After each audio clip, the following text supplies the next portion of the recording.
집을 지을 때 어떻게 지붕을 만들 거냐, 그거는 전에 제가 지난주에도 그런 말씀을 드렸지만 그게 강우량이나 눈하고 관련이 돼요. 눈하고 관련이 돼. 그러니까는 강우량은 그렇게까지 지붕에 무게를 많이 주지는 않거든요. 무게 부담을. 왜냐면 눈은 어차피 비는 다 흘러내리니까. 근데 눈은 쌓여버리면 비닐하우스 같은 거 막 이렇게 무너지고 이런 거 보면 야, 저게 생각보다 비닐하우스 그렇게 안 튼튼한 거 아닙니다. 가서 봐봐. 그거 사람 그 올라가도 까딱 없어요. 그런데도 그게 눈으로 다 압착돼 버리잖아. 예. 그래서 그거 농사 짓는 분들 눈 많이 오면 그거 가서 찝쩍거리고 있을 걸. 다 쑤셔가지고 어떻게 해서든지 흘러내리게 하려고 뭐 그렇게 가는 거예요. 그래서 북유럽이나 이런 쪽으로 갈수록 왜 지붕의 경사가 이렇게 세모가 되느냐? 그거는 눈 잘 흘러내리게 하려고. 눈 잘 흘러내리게 하려고. 그리고 지난주에 말씀드렸잖아요. 이 평지붕이 제일 만들기 쉬워요. 그러니까 김병만이 정글의 법칙에서 집 만드는 거 보면 그냥 평지붕 만드는 게 제일 쉬워. 이거 나무 잘라가지고 탁탁탁 놓으면 평지붕이잖아. 그 위에다가 평지붕 깔고 그 위에다가 나뭇잎 같은 거 이렇게 해가지고 빛만 안 새게 딱 해버리면 제일 쉽지. 근데 그거는 이제 적설량이나 이런 것들이 안 되게. 지금은 근데 왜 평지붕이냐? 지금은 눈 와도 건축 기술이 좋아서 버티죠. 이거 뭐 눈 온다고 야, 눈이 뭐 산만큼 쌓여봐라. 이게 집이 무너지겠나? 요즘 개념으로 보면. 그리고 H빔이라는 게 사실은 건축에 있어서 제가 보기에는 획을 그은 거죠. H빔이 뭐냐면 그 철 레일 같은 거 있잖아. 집 지을 때. 예, 그게 속도도 빠르고 경고성도 아주 좋죠. 그래서 제가 칸이라는 개념이 없어졌다. H빔이 만들어진 뒤부터 요 칸이라는 게 뭐냐면 기둥과 기둥 사이가 한 칸이거든요. 그게 이게 예전 도량형은 아무튼 다 거지 같아요.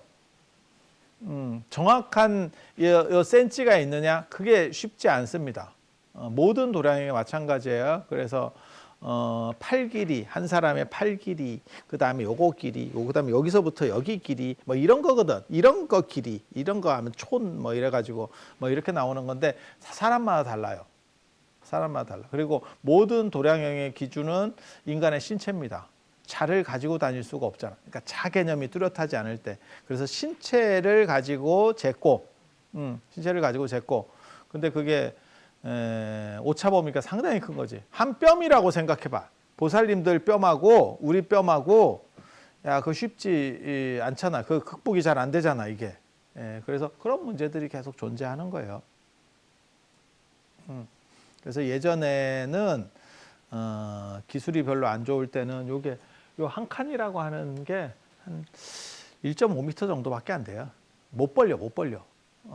아주 큰 나무를 쓰지 않으면 일반적으로는 한 1.5m 정도, 그 정도밖에 못 벌려. 근데 이제 왕궁이나 이런 쪽에서는, 왕궁이나 사찰이나 이런 데서는 큰 나무를 쓰거든. 그러면 버티죠. 그러면 몇 미터까지 이제 벌어집니다. 근데 일반 집에서는 한 1.5m 정도 벌리면, 많이 벌려야 2m예요. 그 정도 벌리고, 그리고 예전에 여러분들 혹시 시골에서 이렇게 시골에 좀 오래된 집 보면 뭐가 있냐면, 그래서 방 안에 기둥이 있었어요. 잘 기억해봐. 방 안에 기둥이 있었어. 시골에. 그리고 천정 더럽게 낮아요. 그래서 이렇게 저도 이렇게 시골 같은 데 가서 이렇게 들어가 보면 아우, 이거 문도 낮고, 그래서 문에서 많이 받고, 천정이 하면 머리가 닿는 건 아닌데 손 뻗으면 천정이 닿습니다. 우리 같은 사람은. 그런 집 굉장히 많았었어요. 왜 그럴까? 왜 문은 저렇게 작게 만들고, 문을 크게 만드는 게 좋잖아. 이거 뭐 머리 박치게 하려고? 그치. 문이 클수록 외부 바람이 들어오는데 그거를 감당을 못해요. 그걸 감당을 못해. 그리고 우리는 전통적으로 목재를 썼었기 때문에 목재를 쓰면 결국은 그 틈들이 계속 벌어지거든요. 그래서 문풍지 같은 거를 붙이고, 그래서 제가 그 얘기 예전에도 그 얘기 해드렸었는데, 이게 문이 이렇게 있으면 문에다가 창호를 바르는데 창호지를 바르는 이유는 뭘까? 저거를 나무판으로 발라버리는 게 우풍에는 더 좋잖아. 외풍 들어오는 데는 우풍이 외풍이거든요. 사실은 외부 바람, 찬바람. 우풍이 위에 바람이라는 뜻이 아니고 외부 대기 바람 이렇게. 근데 거기를 나무판으로 만들면 좋잖아. 지금 우리 다 나무판으로 만들잖아. 문 나무판으로 만들지 투명하게 만드는 경우 거의 없잖아. 방문 투명하게 만들어? 근데 옛날에는 반투명이잖아. 이유가 뭘까요? 빛이죠. 조명이에요. 그걸 다 막아놓으면 어떻게 그러니까 생각을 해봐. 그러니까 이게 뭘 볼 수 있냐면 건축이라는 게 굉장히 재밌는 게 문을 빛을 차단하는 걸로다가 이렇게 나무문 같은 거 지금 우리 다 아파트나 이런 데 쓰고 있잖아. 그 얘기는 뭐냐면 너네가 빛을 통제할 수 있게 됐구나 라고 생각을 하면 돼요. 그리고 예전에는 그거 있었어요. 여름이 되면 모든 상가나 이런 데들이 전부 문을 열어놓고 장사했다고. 근데 그렇게 되는 이유는 뭐냐면 더우니까 손님이 안 들어와. 근데 어느 순간부터 상가가 문이 닫히기 시작하거든. 그건 에어컨이 보급됐다는 뜻이에요. 아니 그냥 생각해봐. 그리고 지금 다시 문이 열리기 시작해. 다시 문이 문을 열어놓고 장사하는 게 상대적으로 유리하거든요. 닫아놓고 장사하는 것보다. 그러면 여름에 열어놓고 장사하면 그 에어컨 비용을 어떻게 할 건데 계속 공기가 나가잖아. 그거를 뽑는다고 생각하는 거지. 내가 그냥 그 전기료를 갖다 박으면서 뽑아내겠다. 그래서 에어커튼 같은 거 하나 설치하고 그냥 계속 돌려버리는 거예요. 그래서 정부에서도 아마 여름에 그거 단속할 걸, 문 열어놓고 장사하는 집. 그게 권고사항일 거예요. 아마 함부로 못하게 할 거예요. 그 에너지 소모가 굉장히 크니까. 근데 그 사람 입장에서는 그거를 이제 감당할 정도의 수익이 돌아온다라고 생각하는 거야. 그래서 이 문이라고 하는, 이 창호라고 하는 것들이, 이 틈새가 나무의 가장 큰 특징은 죽은 뒤에도 계속 변형이 일어나고 그 다음에 수축해요. 제가 흙하고 나무의 가장 큰 특징 뭐냐라고 얘기하면 흙은 계속해서 팽창하고 흙은 다져놔도 팽창해. 그래서 흙담으로 예전에 담 쌓았잖아요. 그 담이 손 안 대도 담에서 흙하고 돌로 담 쌓잖아. 흙하고 돌하고 이렇게 해가지고 담을 쌓잖아. 그런데 그리고 맨 위에는 기와 같은 거를 얻는 경우들이 있어요. 왜냐하면 글로 물이 들어가면 흙이 씻겨 내려가면서 담이 견고하지 않으니까. 그리고 저 담 자빠지면 잘못하면 큰 사고 나요. 저렇게 하는데 저거 냅둬도 담이 무너집니다. 저거 10년도 못 갈걸. 손 안 대도. 물이 안 들어가도. 왜냐하면 흙은 찰기가 빠져. 그래서 그거 진흙인데 다시 물 묻혀서 이렇게 점성을 만들어내서 다시 쓰면 되는 거 아닙니다. 그 찰기는 복구가 안 됩니다. 그래서 예전에 기와 같은 거 얹을 때 그 밑에 흙 놓고 이렇게 탁탁탁 얹거든요. 그리고 기와 다시 할 때는 그 흙은 다 긁어내서 버리고 다른 흙을 갖고 오는 거예요. 그 흙으로 물만 넣어서 다시 반죽한다고 점성이 생기지 않습니다. 그리고 흙은 오래될수록 이렇게 부풀어 올라요. 이렇게 커진다고. 네, 커진다고. 나무는 축소됩니다. 오래되면 오래될수록 점점 줄어들어요. 줄어들면 이런 데 간격이 생기게 되는 거고. 그래서 문풍지 바를 때 보면, 문을 바를 때 보면 여기만 이렇게 다 바르는 게 아니고 여기를 너플너플하게 발라. 이렇게. 그래서 문을 닫았을 때 걔가 문풍지 역할을 하도록. 지금은 그걸 잘 안 쓰는데 여러분 저 어렸을 때도 그런 거 많이 썼었어요. 이게 그때만 하더라도 합판이나 이런 게 상대적으로 적어서, 그러니까 두 가지 이유 때문에 그래요. 원목 비율이 높거나 안 그러면 건축을 할 때 이 센치 재는 거, 쉽게 말해서 도량형이 치밀하지 못할 때 나타나는 현상이거든요. 지금은 우리가 도량형 이런 것들이 굉장히 치밀해요. 그러니까는 레이저 같은 걸로 바닥 같은 거 수평도 다 재거든요. 근데 예전에는 아무튼 집 안에서 한 5cm까지, 방 안에서 한 5cm 정도 기울기 차이가 있었어. 그래서 제가 전에도 그 말씀 드렸잖아요. 놓으면 농 놓으면 거기서 밑에 괴는 거부터 시작해. 이걸 그래서 한 사람이 기 들어가서 야 저쪽에 좀 괴봐라. 그래 그 괴는 그 동네에 그런 괴는 어떻게 보면 약간 아는 소리 하는 사람도 있었어. 야 그쪽 아니다. 저쪽을 괴야 된다. 하나 괴면 하나가 올라가고 하나 괴면 하나가 올라가고 계속 이게 생각보다 잡기가 어려워. 여러분 해보셔서 아시잖아. 그리고 어떤 집은 농을 좀 큰 거 뭐 12자짜리라고 큰 방에 들어가면 이게 농이 세 등분으로 이렇게 들어가거든요. 이 높이가 잘 안 맞습니다. 바닥을 맞추다 보니까 높이가 잘 안 맞아. 아니야. 있었던 일이야.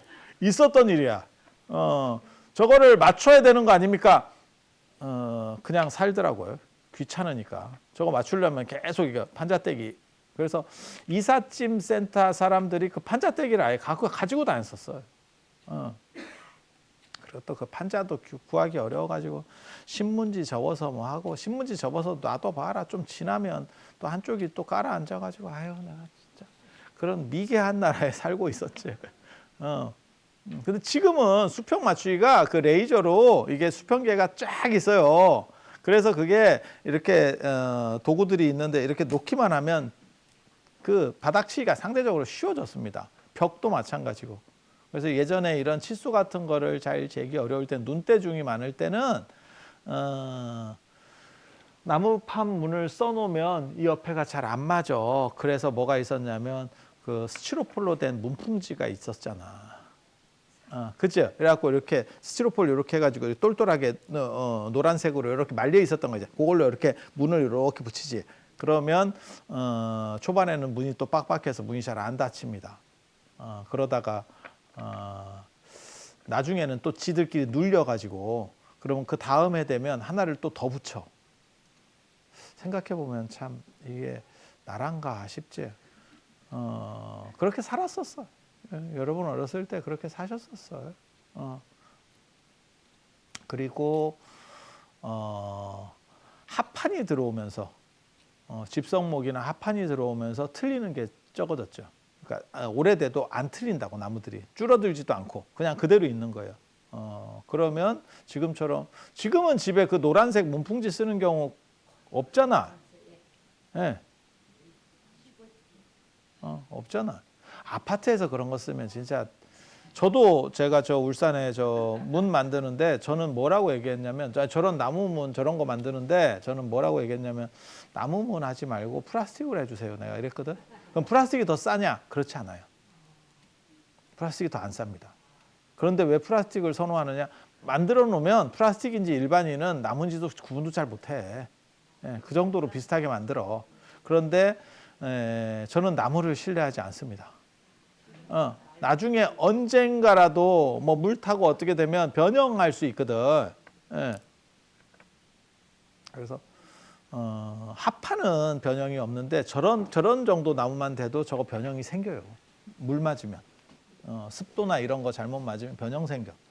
그래서 그렇게 가는 거예요. 그래서 나무라고 하는 거는 수축되는 구조를 가졌고 흙은 팽창되는 구조를 가졌고 그거를 그러니까는 이해해야 돼. 그리고 나무집에서 제일 무서운 거는 물하고 불이고 불은 조심하는 수밖에 없고 물은 물은 뭐 최대한 막는 거예요. 근데 100% 못 막아요. 절대 못 막아. 절대 못 막아. 그래서 지붕 각도를 보면 제일 쉬운 거는 평이고 그 다음에 이렇게 사람 인자 같이 이렇게 하는 거죠.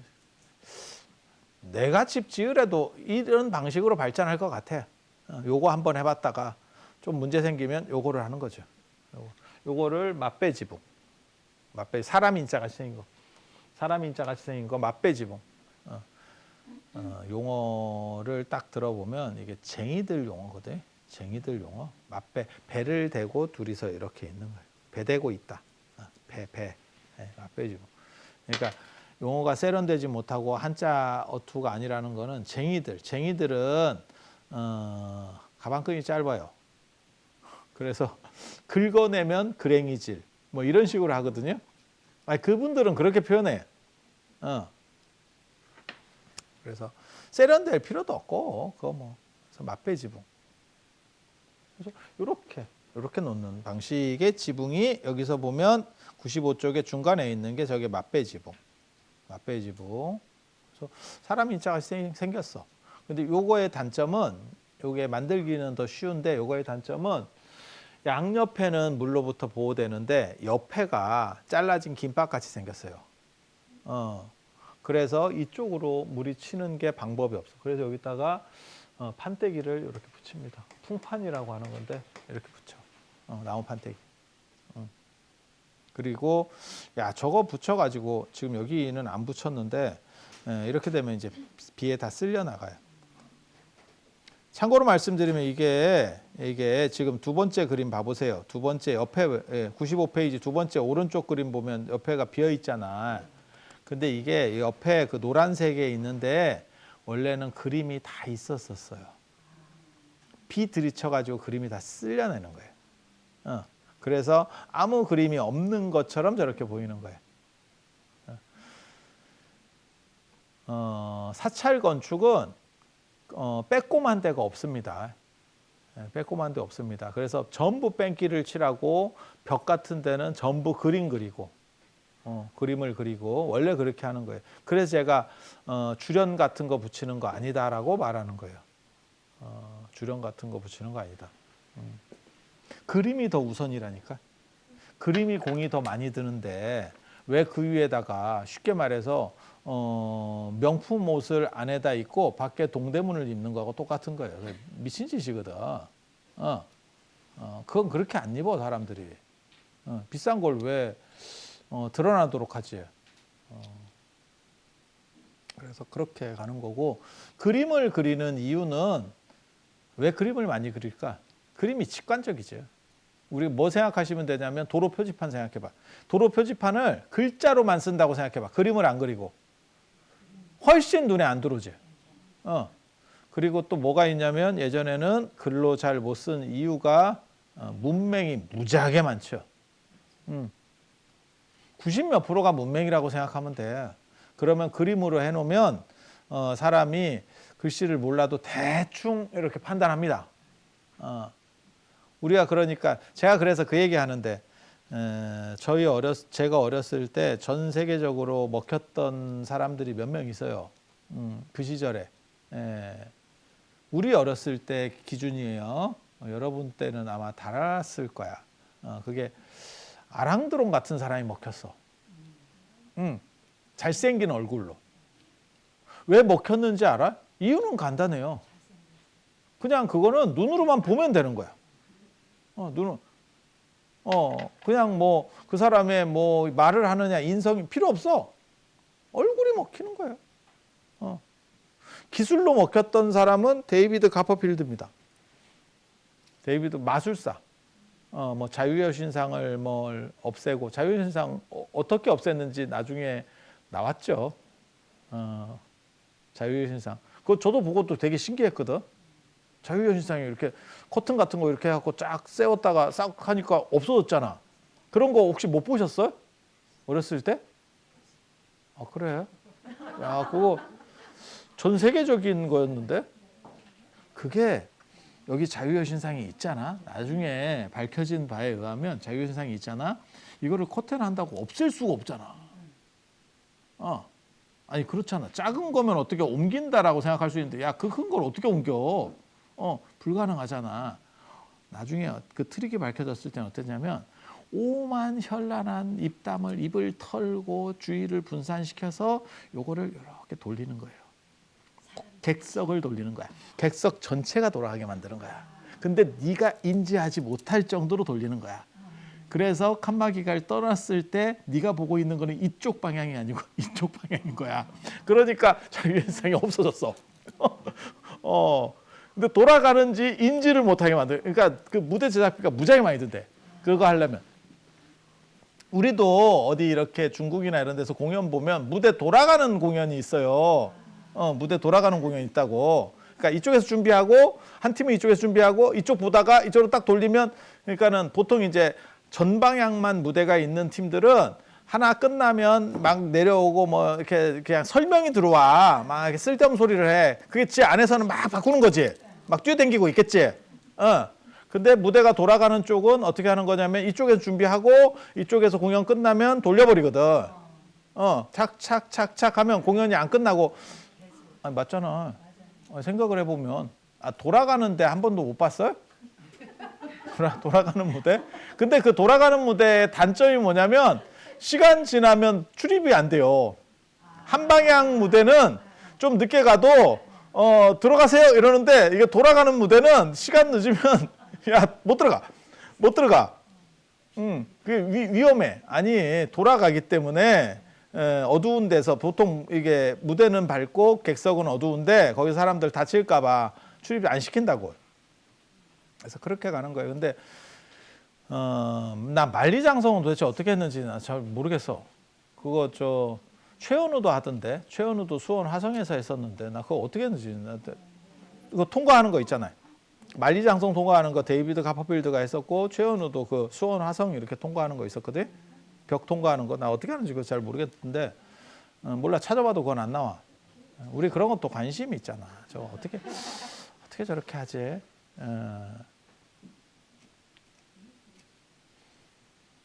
그리고 이거 마술과 관련해서 예전에 그 성자가 된 청소부 바와하리다스의 칠판 뭐 이런 책 보면 그거 나오는데 인도에서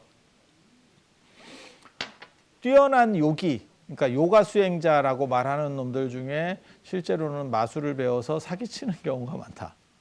그러니까 그거는 신통의 결과가 아니고 마술의 결과야. 마술의 결과야. 그리고 그것도 있었는데 내가 제일 재밌게 본 것 중에 하나는 어떤 무당인데 우리나라 무당인데 그 사람이 뭐 기도를 하면 쌀이 떨어져요. 쌀이 떨어져. 근데 나는 처음 볼 때부터 되게 웃겼거든. 왜 웃겼냐면 나락이 떨어지는 건 가능한데 도정한 쌀이 어떻게 떨어지냐고. 이건 가공품인데. 그러니까 하나가 뭐가 생겨. 그거는 천연 물질이어야지. 야, 이런 게 떨어진다고 생각해봐. 그러면 공장. 그럼 공장이냐? 아니, 맞잖아. 그러니까 예를 들어서 다이아몬드 원석이 떨어져는 가능한데 커팅된 다이아몬드가 떨어져. 이러면 야, 누가 커팅하는데? 그거 누가 커팅했어? 근데 거기 보면 차라리 나락을 떨어뜨렸으면 저도 의심을 안 할 건데 우리 그거 다 도정됐잖아. 요즘 우리가 먹는 쌀은 다 깎은 쌀이잖아. 그래서 뭐 거기에 쌀룬이 있네 없네, 뭐 현미가 뭐 몸에 좋으네, 현미 먹다가 턱주갈이 나가요, 뭐 이것도 있고 광대뼈 아니야, 진짜야. 그래서 제가 전에도 그런 얘기 해드렸었어. 여러분 어렸을 때만 하더라도 여러분들이 뵙는 어르신들, 그러니까는 여러분의 조부모님 세대들이 여기에 이 광대뼈가 튀어나온 분들이 굉장히 많은데 그게 거친 음식을 많이 드셔서 그래요. 그리고 그 거친 음식이 종류가 많았느냐? 아닙니다. 대부분 현미밥입니다. 다른 게 영양분을 보충할 게 없으니까 밥을 더럽게 먹거든. 영양 불균형이에요. 그러니까 밥만 많이 먹는데 그게 딱딱하니까 그걸 씹다 보니까 이 광대가 발전하는 거고, 지금 여러분들 같은 경우는 사실 부드러운 음식 먹은 거예요. 저 같은 경우가 어떻게 보면 광대 제일 안 발전하는 사람 중에 하나일 거예요. 저는 딱딱한 음식 진짜 싫어하잖아. 너는 왜 고기를 먹지 않느냐? 씻기 귀찮아서. 씻기 귀찮아서. 야, 이유 치고는 굉장히 저렴한 이유입니다. 씻기 귀찮아서. 그래서 제가 전에 그런 말씀 드렸잖아요. 내가 인도 가면 제가 향신료를 못 먹으니까, 중국에서도 제가 거의 저랑 같이 가보시면 제가 거의 컵라면 먹고 이렇게 하잖아. 향신료를 다 빼줘요. 한국 팀은 다 빼줘도 제가 기름기 있는 것도 싫어하고 그다음에 향신료나 비린 거나 이런 걸 되게 싫어해요. 그래서 못 먹으니까 인도에서 마지막으로 먹는 게 뭐냐면, 지금은 그나마 뭐 김치찌개 있고 이래서 관계가 없어. 한국 사람 인도 가면 지금은 한국 네팔 분이나 이런 분들이 따라다니면서 해주거든. 별 문제 없는데 처음에 갔을 때는 먹을 게 진짜 없어요. 그리고 인도 향신료가, 더운 지역 향신료가 중국보다 훨씬 강합니다. 향신료가 세다는 이유는 더워서 음식에 문제가 있을 확률이 크다는 뜻도 돼요. 그래서 중국 요리도 중국이 물이 안 좋고 그러니까 그거를 볶는 요리가 많고 그러니까는 일종의 어떻게 보면 살균이지. 볶는 요리 많고 그 다음에 상태가 안 좋은 것들을 향신료를 써버리면 다 커버가 되거든. 커버되거든. 그래서 맨 마지막에 제가 먹는 게 인도에서 탄두리 치킨 가슴살이지.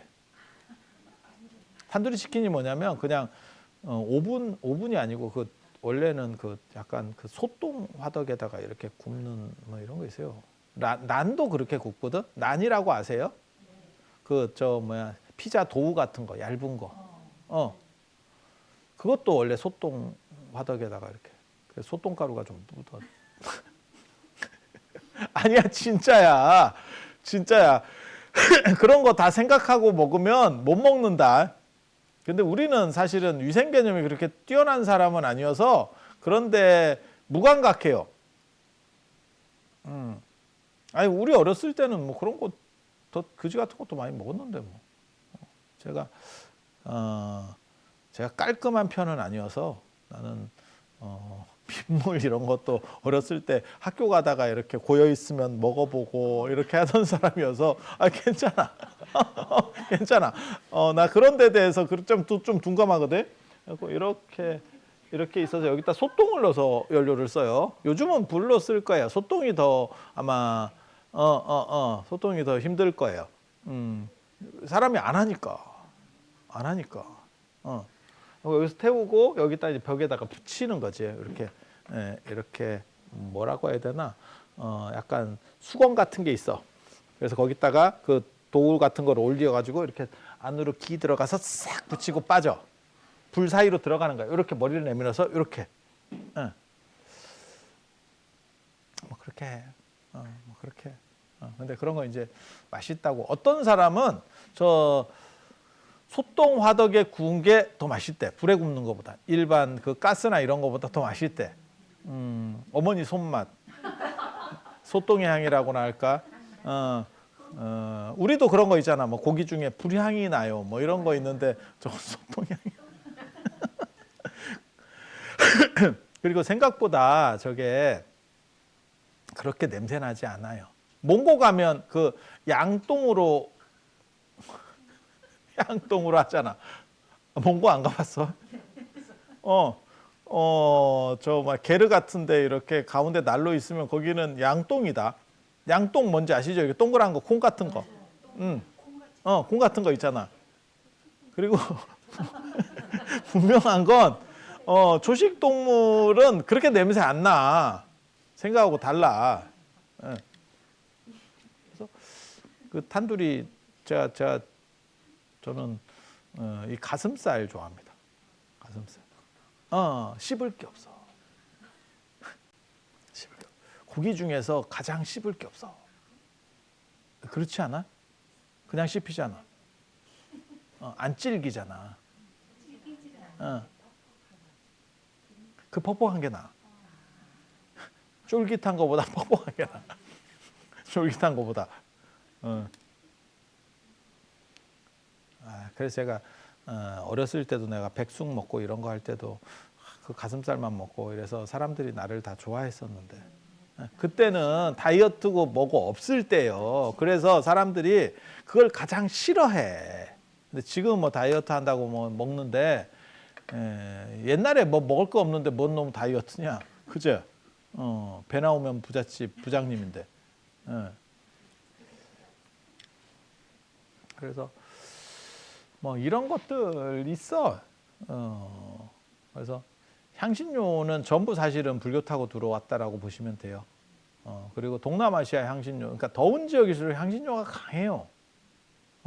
그리고 걔네가 향을 쓰는 이유는 음식에서 약간 잘 상하는 것도 있고 향신료가 덜 상하게 하는 것도 있고 그다음에 냄새 나는 부분이 많으니까. 그래서 제가 향이 발전하는 게 대부분 더운 지역이거든요. 제가 인도향은 법당에 꽂지 마라. 제가 아무리 향 매니아라도 인도향 꽂지 마라라고 얘기하는 게, 인도향은 벌레를 쫓아내는 그런 용도가 있어요. 엄청나게 독하게 만들어요. 그거는 우리식으로 말하면 모기불용 플러스 향입니다. 용도 자체가 그렇게 나온 거예요. 그러니까 걔네를 탓할 게 아니야. 너가 용도를 잘못 쓰고 있는 거야. 잘못 쓰고 있는 거야. 그래서 약간씩 다르죠. 그리고 중국향도 사실은 제가 중국 갈 때는 그 나무떼기 들어있는 대나무 들어있는 그 중국향 갖고 가거든요. 우리나라 향 갖고 가봐야 저 간에 기별도 안 가. 그래서 제가 중국향 갖고 가는데 중국향 나무 심 있는 거 그거 법당 안에서 실내에서 태우면 안 됩니다. 실내용은 그 꼬다리가 없어요. 꼬다리가 없어. 그렇게 되는 이유는 뭐냐? 걔네는 외부 향로하고 내향로가 구분이 돼 있지. 내향로, 외향로가 구분이 돼 있지. 그래서 외향로는 연기 많고 독한 거를 쓸 수밖에 없어. 아니 밖에다 외부용이니까 그게 당연한 거 아니에요? 그쪽으로 발전된 걸 갖다가 네가 실내에다 쓰면 문제가 생기는 거지. 그래서 실내용하고 실외용이 있어. 우리는 전부 실내용으로 쓰는 거고. 근데 요즘은 향도 못 쓴다던데. 화재 감지기 울린데 향 폈다. 아유 그런 집에 살고 싶습니다. 그런 집에. 그게 좋은 아파트겠지. 최근에 만들어진 좋은 아파트. 담배 펴도 화재 감지기 울릴 거야. 야, 향으로 울리면 담배 펴도 울리지 싶어. 그래서 맛배지붕 그냥 요렇게 놓는 거. 인도는 한번 가보려고. 아유. 인도는 한번 가보려고. 인도 가기 쉽지 않은데. 그래도 한번 안 가봐야 되지 않나 싶어요.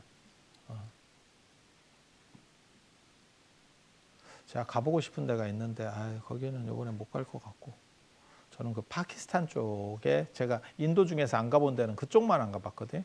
나머지는 거진 대부분 가봤고 파키스탄 쪽. 근데 이게 이런 게 참 애매해요.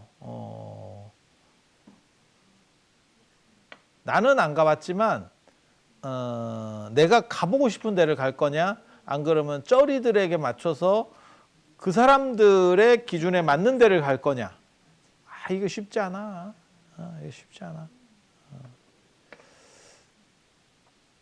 그래서 그런 면들이 있어. 인도 가보면 진짜 이게 인생이구나 싶어. 그리고 지금은 어떤지 모르겠는데 제가 처음 인도 갔을 때만 하더라도 인도 가니까 인도 가면 진짜 손톱 바짝 깎아야 된다. 무조건 손톱 밑에 떼낀다. 무조건 손톱 밑에 떼낀다. 그게 먼지 때문에.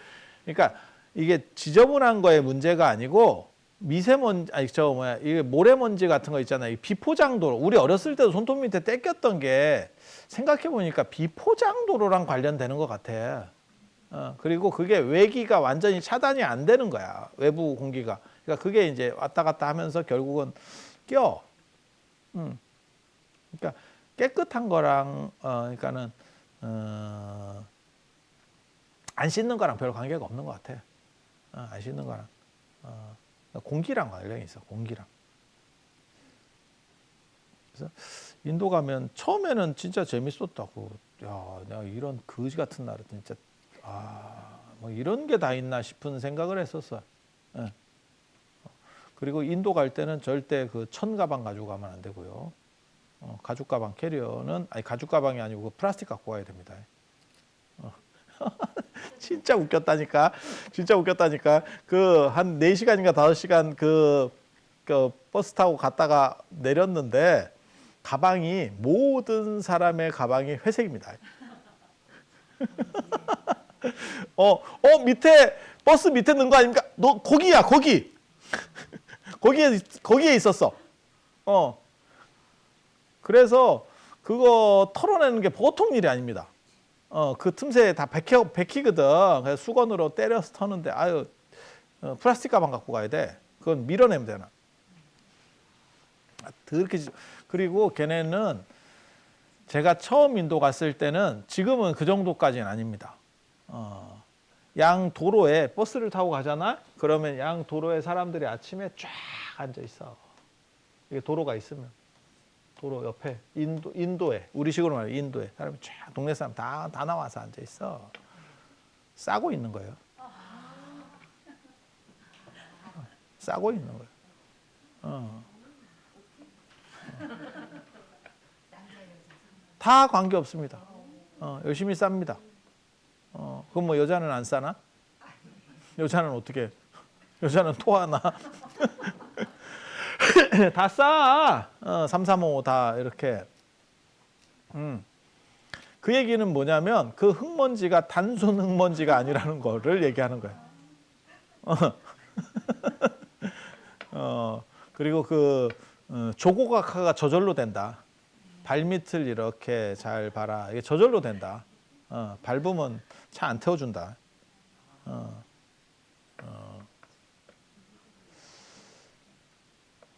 깝깝하다.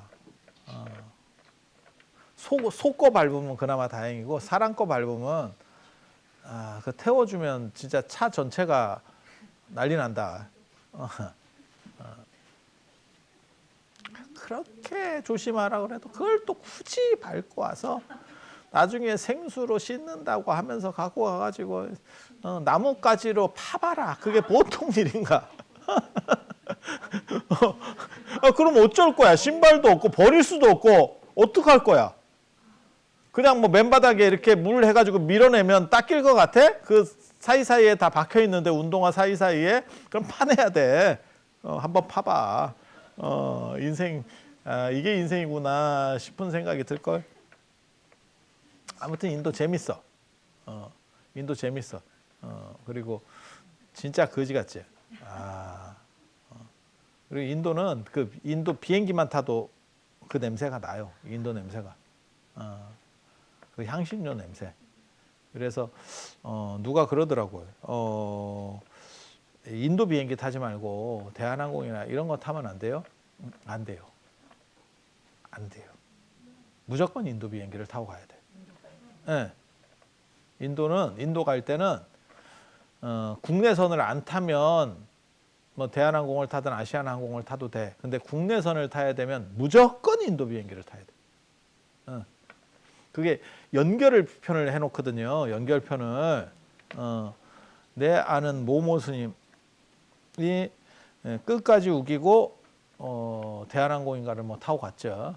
돈 더 주고 가. 그러니까 몇십만 원 더 낼 거예요. 난리 났지. 그런 거 그렇게 할 때는 사실 국내선을 타면 안 돼. 나한테 물어보면 됐을 건데. 누구냐면 용수 스님입니다. 용수 스님답지.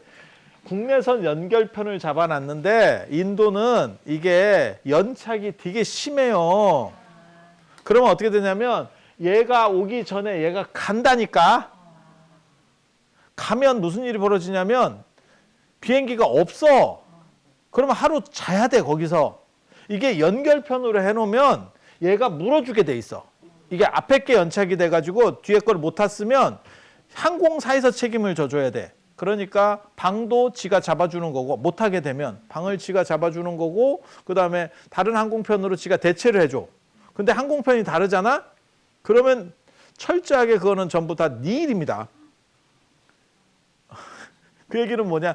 날린 거는 날렸고 새로 끊어야 되고 하루 자야 되면 야 호텔 그 누가 부담할 거야? 갑자기 한 사람한테 몇십만 원 추가 부담입니다가 떨어져. 야 그거 생각해봐.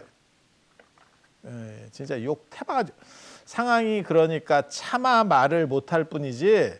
야 패키지에서 이런 일 벌어지면 진짜 난리 날 거다. 그 가이드 진짜 암담할 걸. 다 물어줘야지 뭐. 물어내라고 하면 어떡할 건데. 그렇게 돼요. 그래서 인도 갈 때는 언제나 인도 비행기를 타는 이유가 그 항공 연결편 때문에 그래요. 그리고 언간하면 국내선 특수한 경우만 국내선을 타고 너무 긴 것만 국내선 타고 나머지는 그냥 5시간을 가든 어쩌든 그냥 버스로 가는 게 편해요. 공항에 가면 짐 싸고 어쩌고 저쩌고 하는 데다가 또 비행기 늦잖아. 가는 건 1시간인데 공항 가는데 시간 걸리고 지금도 마찬가지거든요. KTX가 비행기보다 빠를 수는 없습니다. 당연한 얘기지만 하지만 그래도 KTX가 경쟁력이 더 좋은 게 비행기는 공항에 일찍 가야 되고 그 다음에 또 침 붙이기 시작하잖아. 그럼 또 난리 나요. 그리고 또 요즘 뭐 무게 이상 초과 안 돼요. 그러면 또 우리 또 보살님들 거기서 뭐 빼가지고 배낭에 들고 뭐 어쩌고 사람 죽는다니까. 그리고 그거 찾고 그 다음에 내려서는 그거 찾아야 되지. 공항은 언제나 그렇듯이 대도시 외곽 쪽에 있습니다. 또 들어와야 되잖아. 이렇게 하면 서너 시간 그냥 가.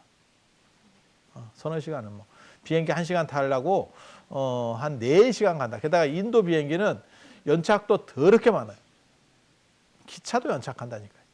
제가 지금은 그 정도까지는 아닌데 제가 처음 갔을 때 3번 기차를 탔는데 8시간, 10시간, 12시간 연착했는데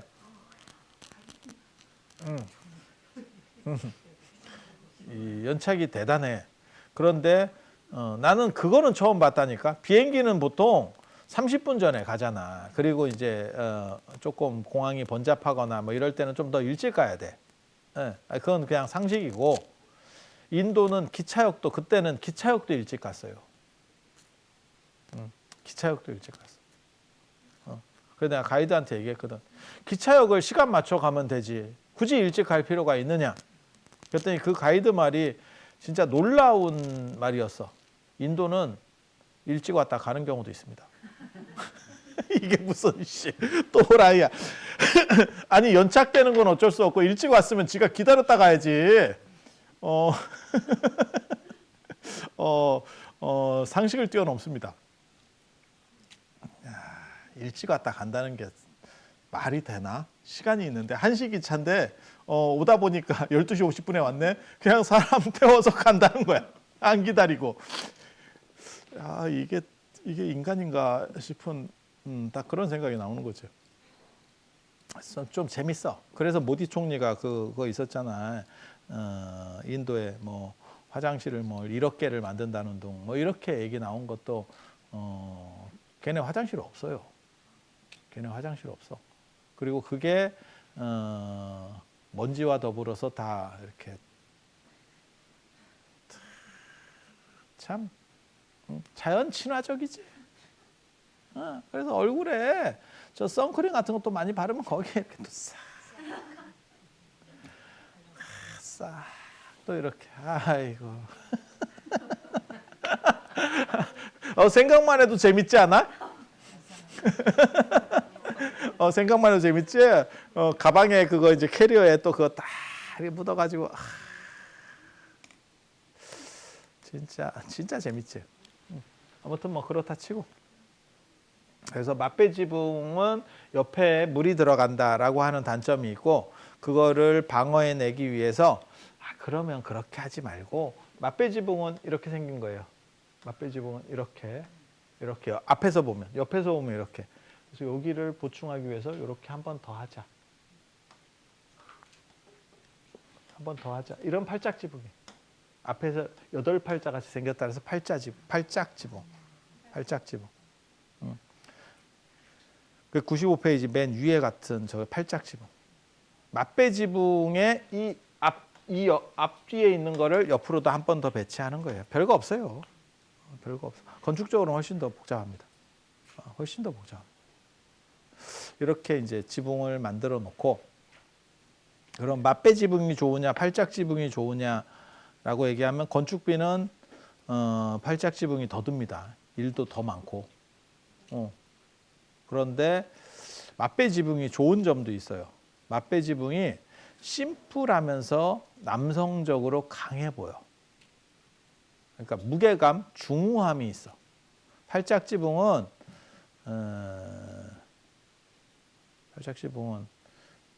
약간 여리여리하지.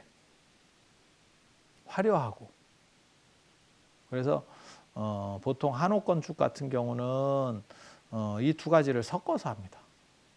섞어서. 팔짝지붕도 쓰고 맛배지붕도 쓰고.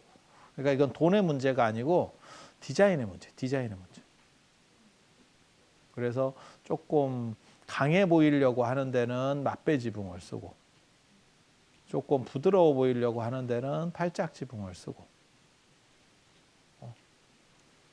이게 심플과 화려의 문제. 그리고 팔짝 지붕이 된 뒤부터는 물에 대해서는 거진 극복한 겁니다.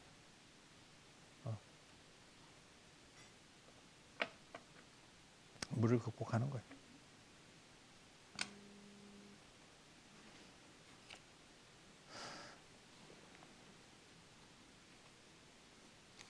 그래서 한 장 넘어가면 이제 96쪽에 창호 문에서 빗살과 바둑판, 제가 늘상 주장하는 거, 빗살과 바둑판. 빗살은 삿된 거를 쫓아내는, 나쁜 거 쫓아내는, 이게 빗살. 빗살무늬도 마찬가지예요. 햇빛이 비치는 빗살. 햇빛이에요, 햇빛. 그래서 삿된 것들을 물리치는 벽사라는 의미가 있고, 바둑판 같은 이런 식의 문들은 이거는 단정하다라는 뜻이에요. 단정하고 방정하고 이렇게. 여기 지금 멋들인 건데 멋들이지 말고 그냥 전체를 바둑판으로 쫙 하면 그게 어떻게 보면 최고의 유교식문이에요. 성리학은 사람의 마음이 그렇게 방정하기를 추구해. 그래서 살기가 힘들지. 성리학이 그게 이율배반적이거든. 그거를 말은 그렇게 하는데 실제로 사람의 마음이라는 거는 그렇게 안 돼. 방정하게 안 돼.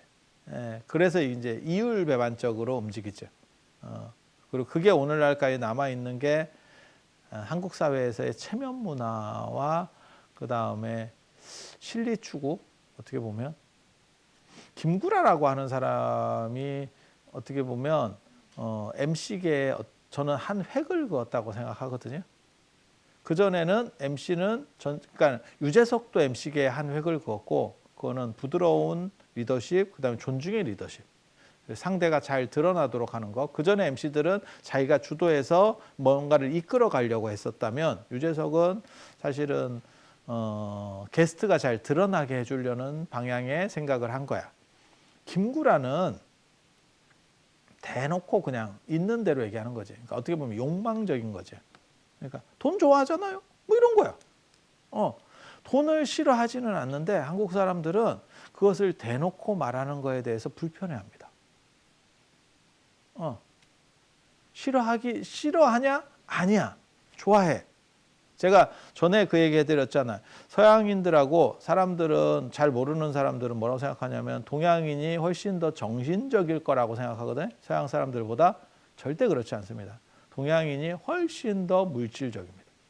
그것도 가장 물질적인 집단이 어디냐면 동아시아입니다. 가장 물질적입니다. 그리고 서양 사람들이 더 정신적입니다. 우리보다. 그런데 우리나라 같은 경우는, 중국은 그나마도 그게 조금 더 용인이 되고, 우리는 성리학에서 나오는 체면 문화 때문에 드러내지 않으려고 해요. 그러니까 눈치껏 줘야 돼. 눈치껏 줘야 돼. 주는데 눈치를 봐야 돼. 이런 거지 같은 게 어딨어. 아니라니, 진짜라니까. 되게 웃기는 문화거든요. 그렇게 되는 이유는 간단합니다. 서양은 이원론적인 사고방식을 가졌기 때문에 이게 진짜의 세계, 우리가 사는 가짜 세계예요. 그래서 이쪽에 대해서 추구하는 거야. 그래서 이게 어떻게 보면 정신적 가치, 이게 물질적 가치거든요. 그래서 물질보다 정신에 대해서 걔네들이 비중을 더 둬. 그래서 제가 전에 그런 말씀 드렸잖아요.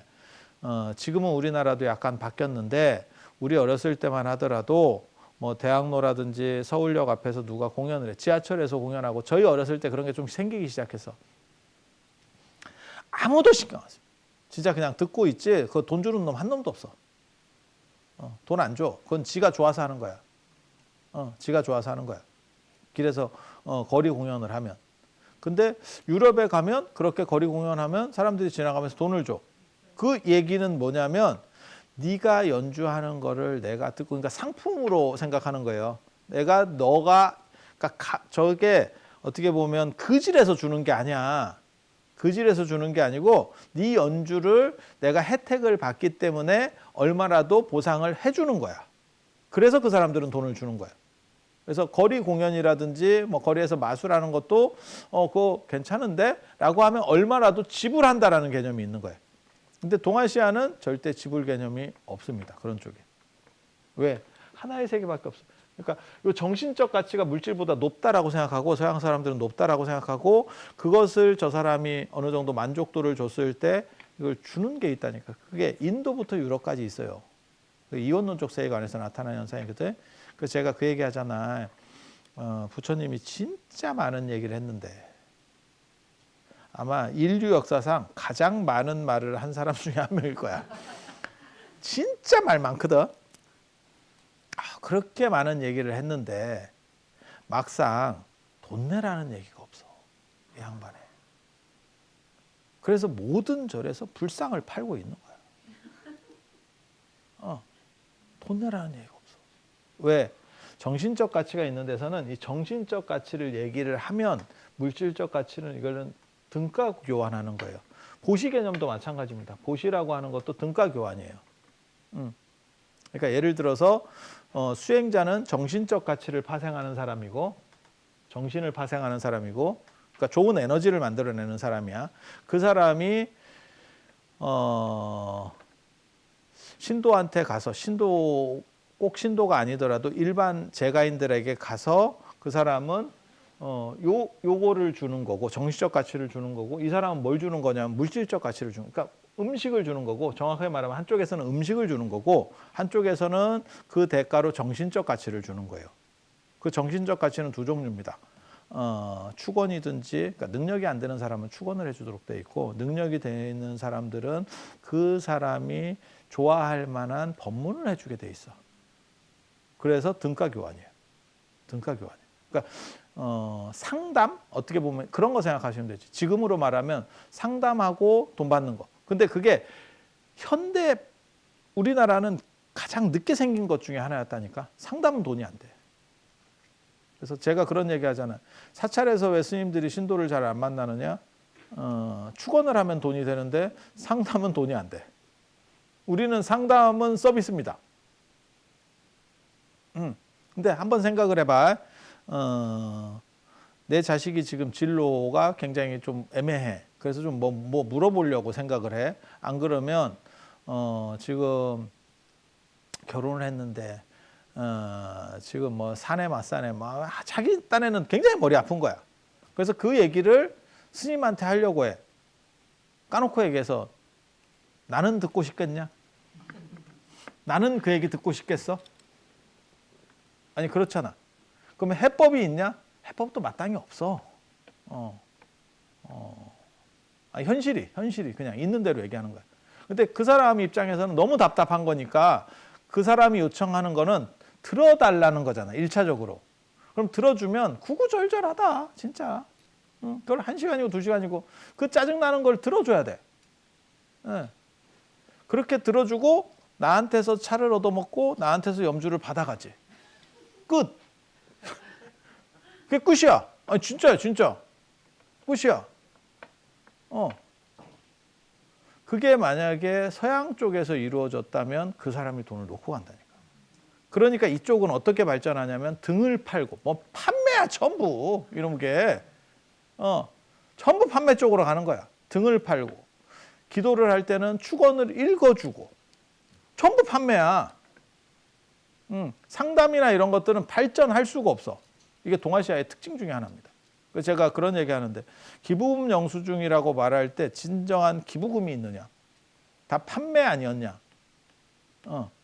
49제는 49제 네 걸 지낸 거고 등은 네 걸 산 거고 다 물건을 구매한 거야. 이게 구매 영수증이지 기부금이라는 개념이 없다니까. 기부금은 뭐냐면 순수하게 진짜 준 거야. 너 써! 라고 준 거야. 복전함에 넣은 거 이런 거 그냥 너 써야. 그 액수만 정하면 다 날라가죠. 아니 현실을 생각을 해봐. 그렇게 되는 거예요. 근데 왜 그러면 동아시아는 이렇게 존재하느냐? 그거는 동아시아는 이 두 개 중에서 물질이 정신이 서양은 더 높다라고. 인도부터는 정신이 물질보다 높아. 그래서 부처님 같은 경우는 이런 정신적인 얘기를 하면 그게 후원이 들어오는 거예요. 후원이 들어오는 거예요. 우리는 제가 하는 얘기 있어. 제가 스님들한테도 그렇게 얘기해요. 제가 행자들도 교육하고 이럴 때 늘상 하는 얘기 있어. 연불 배워라. 연불이 네가 살 길이다. 연불 배워라. 연불을 배워서 어느 정도 하면 거기 있는 모든 스님들이 다 좋아한다. 네가 어느 다른 절에 가서 기도 스님이 되더라도 좋아한다. 그리고 그거는 김종국 두만강 부르는 거하고 똑같아서 한 번만 배워놓으면 죽을 때까지 똑같은 거 한다. 그리고 대중을 보고 말하는 것도 아니다. 등 보고 말하잖아. 여러분은 등만 보고 있잖아. 그러니까 뭐 창피하고 뭐 어떻게 뭐 이렇게 힘들지 않아. 근데 법문이나 수업을 중심으로 하잖아. 사람 얼굴 봐야 되고 매번 뭐라도 다른 거 해야 되고 계속 업데이트 해야 되잖아. 그러니까 제가 그 얘기 하잖아. 법문은 개그랑 똑같은 거고 연불은 노래랑 같은 거야. 노래는 한 번만 하면 로제 아파트 그 하나로 그냥 죽을 때까지 아파트 하고 다닐 거야 저거. 싸이 강남스타일 지금도 하고 있잖아. 개그맨이 개그 일주일 동안 짜가지고 그거 몇 번이나 하겠어. 특히 오늘날 같이 SNS가 발전해 있으면 못한다 그거. 차라리 그냥 이런 게 안 발전해 있으면 여기 가서 하고 저기 가서 하고 이게 가능하겠지. 아니 그렇지 않아? 근데 지금같이 발전해가지고 다 찍혀 있어. 그러면 저 자식 또 하네. 지금 뭐 그렇게 될 거야 분명히. 그러니까 이게 보통 일이 아니다. 그리고 다른 절에 갔을 때도 네가 아는 소리를 해봐라. 그럼 그 주의 스님이 좋아하겠나? 주의 스님보다 네가 아는 소리를 더 많이 해. 그럼 좋아하겠냐? 주의 스님보다 연불을 더 잘해. 좋아해. 좋아해. 저도 다니면서 그 딜레마 중에 하나가 그거잖아. 저거를 더 잘해서 하는 게 그 절에 도움이 될까? 그래서 그거 있어요. 의외로 스님들을 잘 안 부르려고 해. 왜? 잘하는 사람이 왔다 가잖아? 그럼 자기가 비교가 돼. 비교가 돼. 신도들 입장에서 비교가 돼. 그러면 갔는데 못하고 오잖아? 다시 안 불러. 못하는데 왜 불러? 야, 씨, 그럼 어떻게 해야 되노? 어떻게 되노? 그래서 이런 부분들이 있어. 그래서 차라리 연불을 배워라. 그게 배우는 기간도 짧고 모든 사람이 만족해 한다라는 얘기를 하는 거예요. 동아시아 같은 경우는 이런 두 개의 구조가 아니에요. 아이고, 야, 너 동아시아는 두 개의 구조가 아니고 하나의 세계밖에 없어. 하나의 세계밖에 없어. 정신과 물질이 겹쳐 있어요. 가장 쉽게 생각하면 마음 생각하면 돼요. 마음은 정신에도 있고 물질에도 통하는 거예요. 그러니까 정신이 또 하사불성 뭐 이런 거 우리 쓰는 말이잖아. 못하는 일이 없대. 정신만 잘 통일하면. 웃기고 자빠졌네. 말 같지도 않은 소리요 그거. 제가 얘기하잖아. 정신무장을 아무리 시켜봐라. 한국 축구팀이 월드컵 우승하나. 그건 정신의 문제가 아니야. 정신의 문제 아니야. 정신력으로 이길 수 없어. 비슷한 상황에서는 정신력이 더 강한 사람이 이길 수 있어. 그러니까 김병만이 정신력이 좋다고 100m 달리기에서 이길 수 있겠냐고. 안 된다고. 짧은데. 그래서 그런 거는 불가능한 거라니까. 그런데도 우리는 계속 이런 비슷한 얘기를 들으면서 자라왔어. 그거는 정신과 물질이 구분이 안 돼서 그래. 그리고 정신과 물질이 구분이 잘 안 되는 상황에서는 물질이 더 우위를 차지합니다. 정신보다. 그래서 종교보다는 정치가 더 중심인 거예요. 지금도 봐봐. 얼마나 정치를 가지고 저렇게 하는지. 제가 동아시아의 특징적인 것 중에 하나를 뭘 드냐면 정치에 대해서 무지하게 관심이 많은데 빈도수로 보면 국민들이 정치에 대한 관심 빈도수가 유럽이나 이런 데보다 훨씬 높아. 그런데 정치는 언제나 개판이에요. 아이러니하게도. 그리고 유럽의 선진국 중에서 상당수의 사람들은 정치에 별 관심이 없어. 그러니까 관심이 있다고 더 잘 되느냐, 뭐 광화문에 나가고 뭐 저거 한다고 더 잘 되느냐, 그렇지 않아. 그렇지 않아. 그러면 관심이 없으면 또 어떻게 하느냐? 야, 그 참 애매하지. 근데 물질에 대한 부분이 너무 크기 때문에, 그리고 그거를 컨트롤할 수 있는 게 정치이기 때문에 정치가 비대해지는 문제가 있는 거예요, 지금 이게. 그러니까 그 권력을 쥔 사람이 너무 많은 걸 가지게 되는 거지. 예.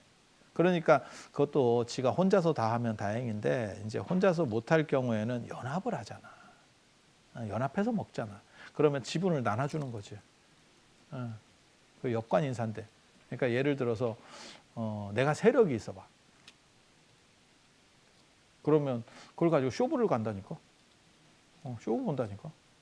장관 자리 하나 우리 쪽에 배정, 아니면 뭐 그게 어떻게 보면 이런 얘기 해도 되는가 모르겠다. 노조들이 그걸 많이 개입했지. 그래서 전 세계적으로 기업하기 가장 어려운 나라 중에 하나가 우리나라입니다. 새로 기업을 인수를 해도 자를 수도 없어. 이게 못 잘라. 그게 이제 대표적인 게 예전에 그 쌍용 자동차. 회사가 망하는데도 안 돼. 이게 지금 회사가 망하는 상황이 돼도 어떻게 방법이 없어. 이게. 그러다 보니까 이제 고용자들은 어떻게 하는 거냐면 자를 수 있는 사람을 고용하기를 원하는 거지. 그게 이제 비정규직이 늘어나게 되는 거예요. 고용자를 편들어서 하는 게 아니에요. 그러니까는 서양의 가장 큰 특징 중에 하나가 잘 자릅니다. 지금 미국 그 일론 머스크 자르는 거 봐봐. 공무원도 마구잡이로 잘라. 그것도 나 저렇게도 자를 수 있나 싶거든. 우리는 어떻게 자르냐면 자르고 싶으면, 기업에 지금 부담해서 자르고 싶으면, 얼마 전에 인터넷 기업들 그런 거 했었잖아. 어떻게 하면 그냥 희망퇴직 받는 거지. 그래서 몇 년치 월급을 주고 나가라는 거지. 아니 그런 거 많이 하잖아. 예. 근데 야, 미국은 진짜 저렇게 하는구나 싶어. 메일로 온대잖아. 너 내일부터 오지 마. 메일로 온대잖아. 아니 그 일론 머스크가 그 도진가 그걸로 지금 그게 구조조정 기구잖아. 그렇게 하고 있대잖아. 야, 공무원을 저렇게 자르나? 나 처음 알았네. 나는 공무원은 돌릴 수는 있어도 못 자르는 줄 알았어요. 아니 일반 사기업에서는 뭐 트집 잡아서 저 사람을 매기고 뭐 이래가지고 뭐 책상 빼고 이상한 데다 갖다 놓고 뭐 이래가지고 이제 힘들게 해서 자르고 뭐 이런 얘기는 내가 들었는데, 야, 공무원을 저렇게 자르나? 근데 어떻게 보면 그게 미국의 힘일걸. 기업이 약할 때는 사람을 줄이고 강할 때는 뽑고, 이게 이제 자유롭게 되는 거죠. 근데 우리는 힘들죠. 근데 그게 정치권하고 아마 연결 관계 때문에 그럴 거예요. 그게 표가 있으니까. 그러면 그렇게 되면 고용주가 거기에 당하고만 있겠어? 그럼 어떤 일을 할 것 같아? 공장 안 짓지. 내가 미쳤어. 여기서 하게. 베트남이나 어디 다른 데로 가지. 그렇게 나오는 거야.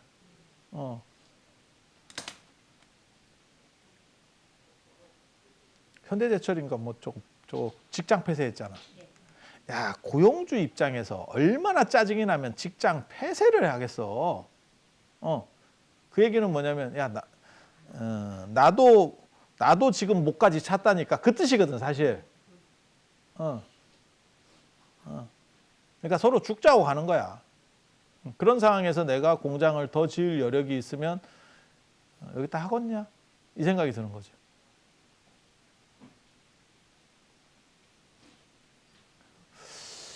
이런 거는 뭐 생각해 볼 점들은 많이 있어. 그게 분배하고 이제 저거의 문제거든.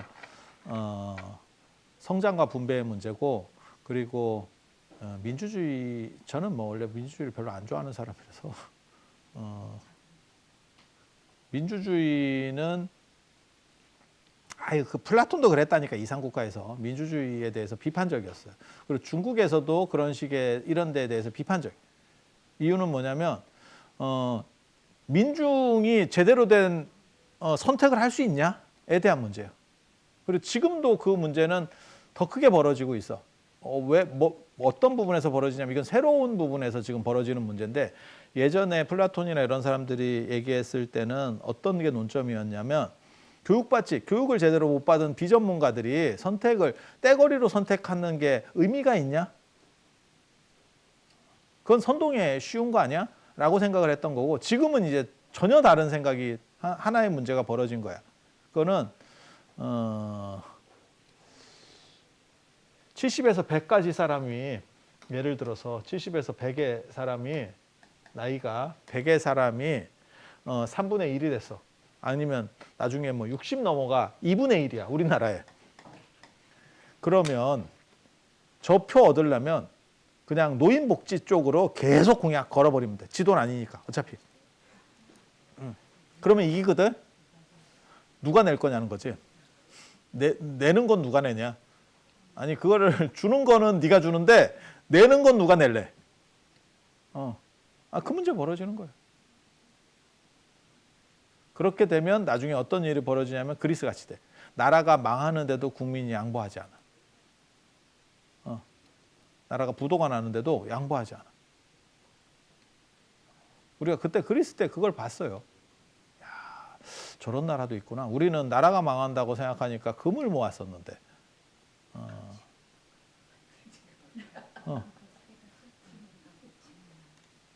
그게 이제 어떻게 보면 민주주의의 가장 큰 문제점이에요.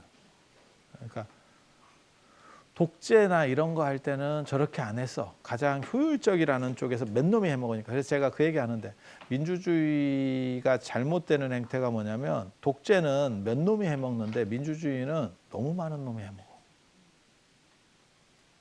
그러니까 한 놈이 독재가 한 놈이 1조를 해먹으면 이거는 그렇게 해먹는 사람은 없어. 민주주의는. 하지만 만 놈이 더 많이 해먹어. 10조를 해먹어. 이게. 이 문제를 극복하기가 굉장히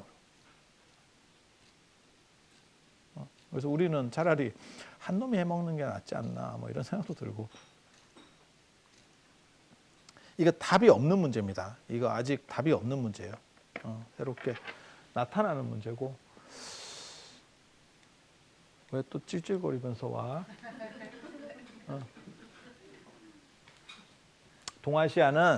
동아시아는 물질적일 수밖에 없는 게 물질하고 정신이 가치가 대등이면 물질 우선으로 갈 수밖에 없어요. 물질 우선으로. 그래서 동아시아가 자본주의에서 성공할 수 있었던 게 이 부분이 작동을 해서 그래. 이 부분이 작동해서. 그리고 지금 사람들이 힘들어하는 게 물질이 어느 정도 안정이 됐는데 그 다음에 어떻게 할래를 그거 있다. 돈을 버는 것도 중요한데, 그러니까는 지금은 이제 그게 한풀 꺾였지만 얼마 전에 그거 있었어요. 10억 모으기 뭐 이런 거. 근데 그거는 굉장히 중요하다는 생각은 해요. 아니 일단 자본주의 사회에서 돈이 있어야 되니까. 그런데 한 번만 더 생각하면 그걸 모아서 네가 뭐 할 건데를 가르쳐야 된다고. 어떻게 사는 게 옳은 데를 가르쳐야 되는데 일단 가지고 나면 된다라는 생각부터 우선을 하게 되면 그 다음 방향이 없어요. 그래서 뭐 여러분들에게 해당되는 일은 아닌데 사실 여러분들은 잘 마무리만 잘하면 되니까 이제 마무리 수순이니까 어차피 확장 수순이 아니라서 관계는 없는데 젊은 사람들은 그 상태에 도달하면 그 다음 수가 안 보이는 문제가 벌어져요. 그게 사회적 갈등으로 갑니다. 그리고 자기 중심적인 색깔이 더 강해지면 내가 박탈됐다라고 생각했을 때 타인에게 화살을 돌리죠. 그게 이제 갈등들이 지금 일어나는 이유예요. 그리고 동아시아는 물질이 정신보다 우선해요. 물질이 정신보다 우선합니다. 그게 그러면 꼭 나쁜 거냐? 그렇게 얘기하는 거는 아닙니다. 장단점이 있어. 장단점이 있어. 그런데 지금은 어떤 문제가 벌어지는 거냐면 물질 우선이 갔을 때 이렇게 갑자기 오래 사는 세상이 닥치면 70에서 100까지 떨어지는 거예요. 그건 이제 축소 시대야. 그 축소 시대 때 어떻게 행복할 거냐에 대한 답이 잘 안 나와. 그러니까 50이나 60에 죽으면 괜찮아. 물질 중심으로 살아도 아무 문제가 없어요. 그런데 뭐 60 넘어가면 다 경제력이 떨어지겠지. 뭐 어떻게 방법이 없지. 사회적 이슈도 떨어지는 거고 직함이 다 날아가는 거예요. 다 전자가 붙는 거예요. 제가 제일 유치한 사람들을 이렇게 보면 A급은 명함을 안 줍니다. 왜? 다 그냥 얼굴만 보면 알기 때문에 A급은 명함을 돌리지 않아. 그런데 여자분들은 그런 경우가 없는데 남자분들 중에서 영감님들 중에서 꼭 명함을 줘. 근데 명함의 앞뒤에 뭔 놈의 직함이 그렇게 많은지 모르겠어. 직함이 막 빽빽해. 근데 다 전이야. 다 전이야. 그럼 뭐 전이나 붙이고 있지 뭐 한다고 그걸 하고 있는지 내가 이해를 못 하겠다. 그런 사람들. 그리고 그런 사람들은 꼭 줘. 명함을. 그게 나를 알아달라는 거야. 근데 전을 뭘 알아주냐. 다 끝나가지고 힘 다 빠졌는데. 그래서 이게 어떻게 보면 무너지지 않으려고 하는 마지막 발악이에요. 슬픈 사람들. 슬픈 사람. 굉장히 슬픕니다. 보고 있으면. 그래서 이게 동아시아의 물질주의의 어떻게 보면 한계인데 결국 축소가 되고 있는 상황에서 내 행복 만족도를 높이려면 그거는 뭘로 처리할 수 있어? 돈도 안 되고 지위도 없다니까. 지위도 없어. 그럼 뭘로 저거를 처리를 할까? 그 처리할 수 있는 거는 정신적인 거를 재설정하는 것밖에 없어요. 그 외에는 어떻게 할 건데? 그 재설정이 눈높이를 아예 낮춰버리든지. 그러니까 그거랑 똑같은 거지. 그래도 내가 대기업에서 부장까지 했는데 내가 근데 정년하고 네가 뭐 할 건데? 그러면 아예 눈높이를 낮춰가지고 나는 그냥 일거리만 있어도 괜찮아. 이래갖고 그냥 그지 같은 데라 가든지. 누가 예전에 그 뭐 부회장까지 하다가 웨이터 하던 사람도 있었잖아. 그런 식으로 그냥 재밌게 산다라고 생각하고 살든지 더불어 살든지. 그러니까 자기 눈높이를 확 낮춰버리는 거지. 아니면 정신적으로 이거를 감아내야 되거든요. 그게 이제 명상, 기도 이런 거죠. 어떻게 할 거야? 답이 없어요. 답이 없어. 그리고 답이 없는 가장 큰 이유 중에 하나는 뭐냐면 이게 거의 여러분들이 첫 세대입니다. 처음으로 직면한 안 죽는 시절이거든요. 이게 한두 번 겪으면 답이 나온다니까. 어떤 방식으로든지 사회가 답을 내요. 우리도 지금 그런 거 하고 있잖아. 어른들 지금 이제 안 돌아가시니까 저거를 집에서 계속 모셔야 되느냐. 안 그러면 요양원에 보내야 되느냐. 처음에는 요양원이 답인 줄 알았어. 근데 요양원이 답인 줄 알았는데 막상 요양원에 갈 때가 되면 이 사람이 도살장에 끌려가는 거랑 비슷해. 그거 아세요? 우리는 소가 굉장히 고집스럽다고 생각하거든. 소고집 뭐 이런 거. 소가 되게 순하다는 거예요.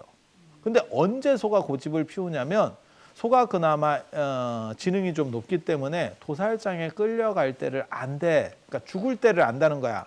내가 지금 가면 죽을 것 같은데 지금은 노동하러 가는 거고, 그러니까 옛날에 농경사회에서 지금은 내가 잔치집에 지금 도끼로 머리를 맞으러 가는 상황이야. 그걸 얘가 판단을 한대.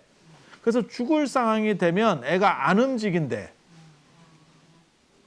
그러니까는 돼지나 이런 애는 더 떨어져 가지고 그 판단도 못 하는 거고, 소는 그 판단이 눈치가 빤하다는 거야.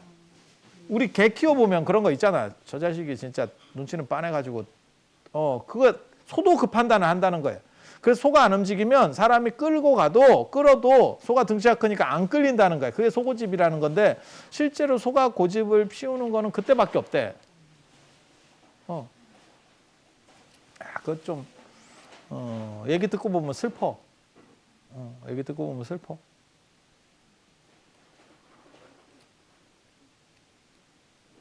근데 그 고집만 나오면 방법이 없는 거죠. 그리고 요양원에 갈 때도 똑같은 상황이 벌어지는 거예요. 다시 못 온다니까. 현대판 고려장이야. 다시 못 와.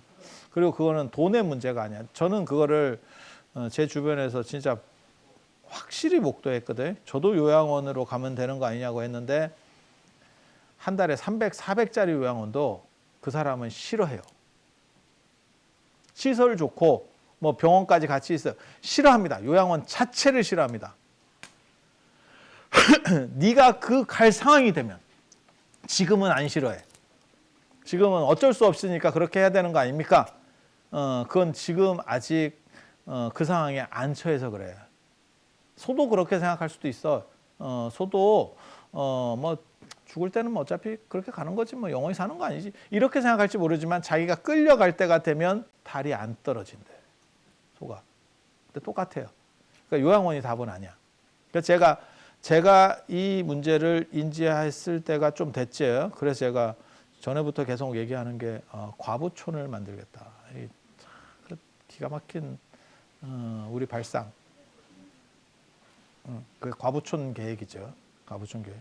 20년 전부터 주장했었던 과부촌 계획. 과부촌 계획. 뭔지 알아요? 과부촌 계획. 근데 거진 비슷하게 가더라고 사회가. 과부촌 계획이 뭐냐면 밑에 식당을 만들고 일부는 카페를 만들고 그 다음에 여기에 원룸과 투룸을 다다다다 넣습니다. 원룸과 투룸을 다다다다 넣고 맨 위에 법당을 놓는 거죠. 그래서 여기서 이 사람들이 다 혼자서 살고 여기서 그러니까는 예를 들어서 집을 왜 함부로 못 줄이느냐. 나이 들어서 집을 못 줄이는 이유는 공유 공간의 문제도 있어요. 그러니까 손님이 찾아왔어. 뭐 이런 거 할 때도 쉽지 않아. 근데 그거는 카페에서 만나. 놀기는 법당에서 놀아. 요 밑에서 그러니까 살기는 여기서 사는 거야. 이렇게. 저게 이제 과부촌. 영감님 들어가면 투룸. 혼자 가면 근데 왜 과부촌이 될 확률이 크냐면 여성이 더 오래 살기 때문에 홀로 연세 드신 분들 중에서 이렇게 봐봐 혼자가 많아. 그래서 이런 생각을 했어요. 그래서 이게 이 사람들끼리만 살면 못 살아. 그게 저 요양원의 최대 문제점이거든. 최대 문제점이야. 다 나이 든 사람끼리만 있어서 그걸 싫어하는 거야. 그래서 젊은 사람들과 섞일 수 있는 정도의 구조를 여기서 만들어내야 돼. 이 종교가. 종교가 만들어내야 돼. 그리고 밥은 어디서 먹느냐? 밑에 가서. 집에서 자기가 끓여 먹고 싶으면 끓여 먹는 건 네가 알아서 할 일이고 기본적으로는 밑에서. 그리고 저는 이거는 꼭 도시에 있어야 된다라고 생각을 하거든요. 그래서 아니 이거 식당 있으면 식당에서 계속 먹을 것 같지? 몇 달 먹어봐라. 생각이 달라져. 이게 가난한 사람을 놓겠다는 게 아니야. 가난한 사람을 놓겠다는 게 아니야. 편하게 어느 정도 중산층 중에 편하게 해보겠다는 구조예요. 그럼 어떻게 되냐? 근처에 도시니까 근처에 가서 자기가 먹고 싶은 거 여기서 몇 명 친구 있으면 데리고 가서 먹고 있는 거죠. 그러니까 나갈 일 없으면 여기서 먹으면 되고 이거는 그냥 주는 거고 자기가 사 먹고 싶으면 학교도 똑같아요.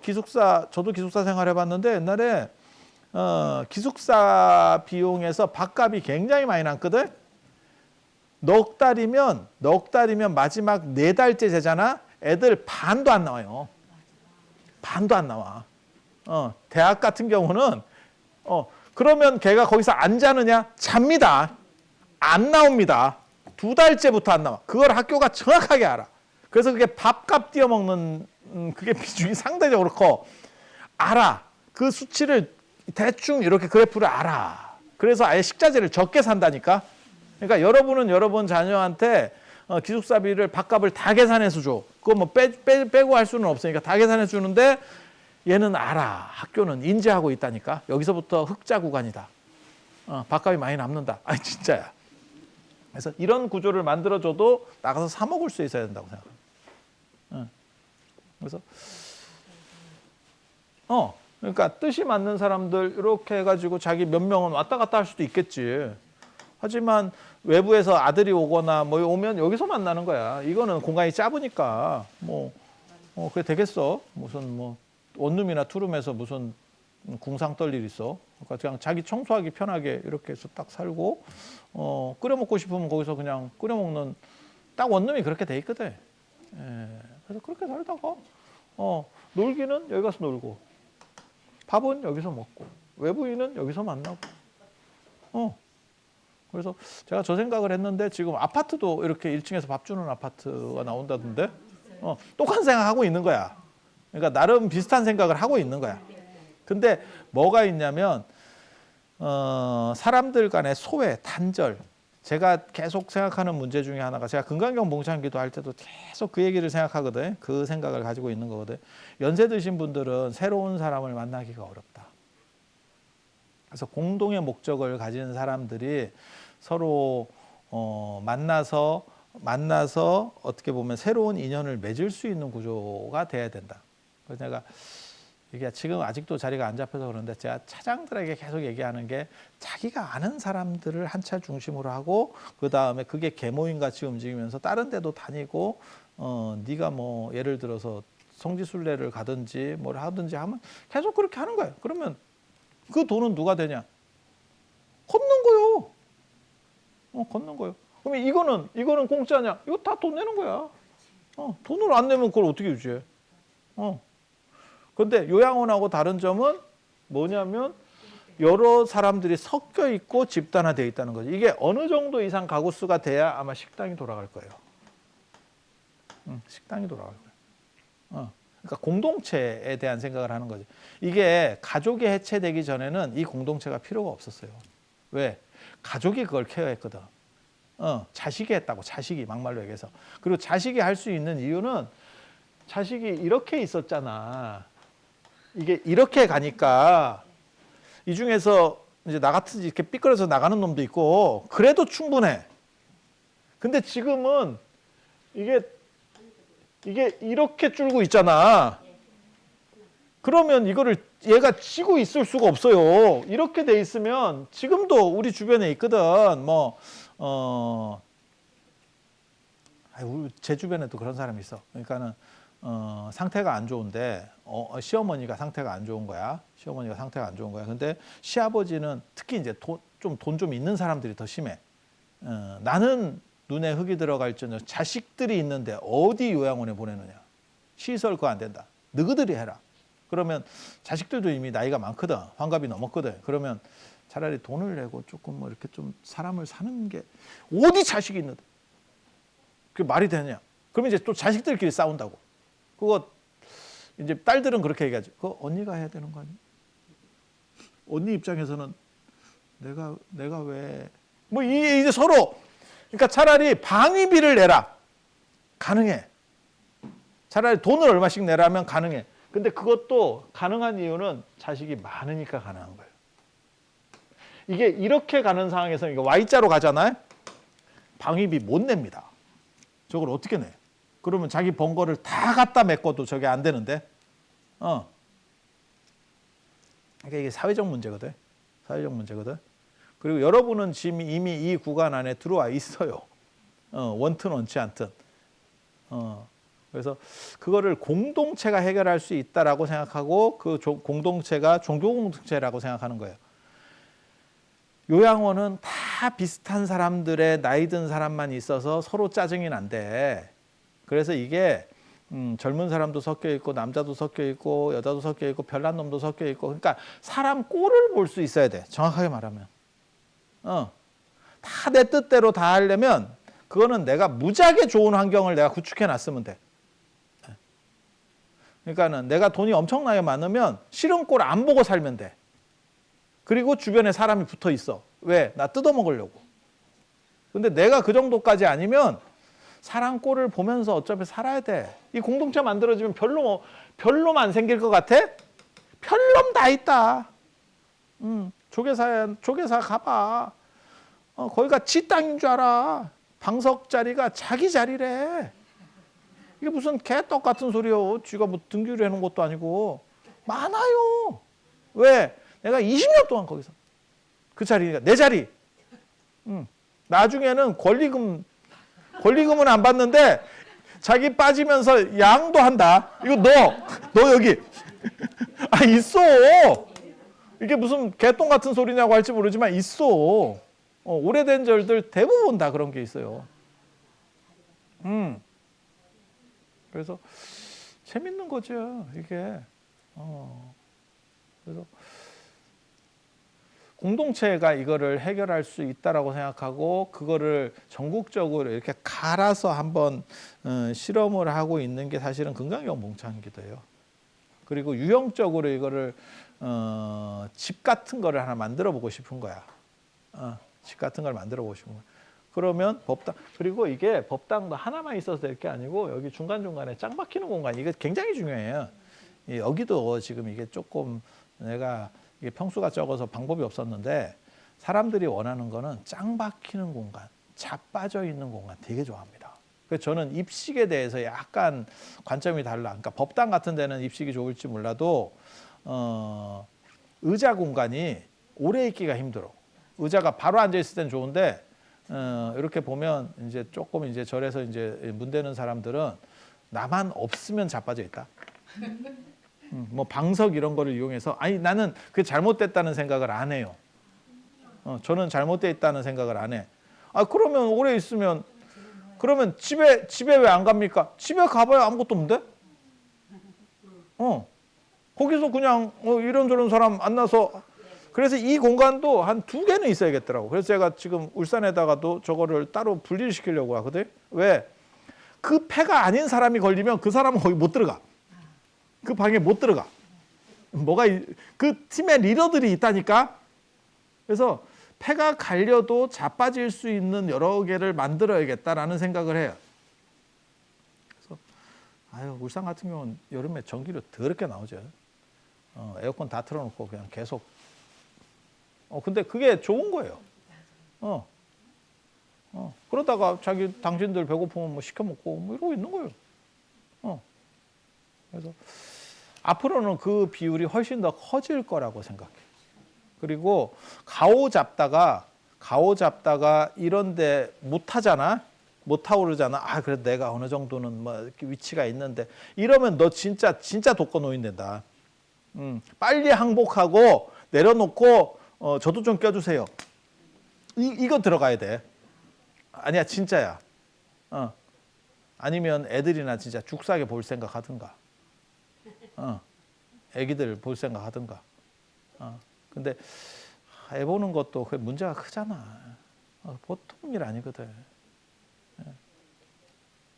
그래서 이 생각은 계속 하고 있어요. 이 생각은 계속 하고 있어. 공동체. 공동체. 재밌을 것 같지 않아? 싸움도 있고 별짓 다 할 거다. 내가 분명히 이 안에서 이게 싸움 나온다. 그리고 연세 드신 분들은 더 잘 싸워요. 연세 드신 분들이 양보할 것 같지 말 같지도 않은. 이게 쉽지 않다. 그래서 색깔별로 층을 구분해야 되나 뭐 이런 생각도 하거든. 이게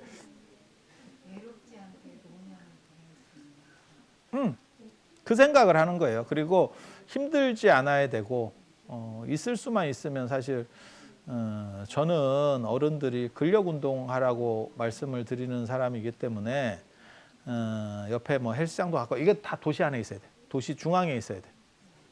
그래서 당신이 헬스 끊고 싶으면 가야 돼. 이 시설을 다 갖출 수가 없거든. 그래서 뭐 밥 먹고 싶으면 이 근처에 최소한 4-5군데 밥집이 어느 정도 있어야 돼. 그리고 병원도 가까워야 되고.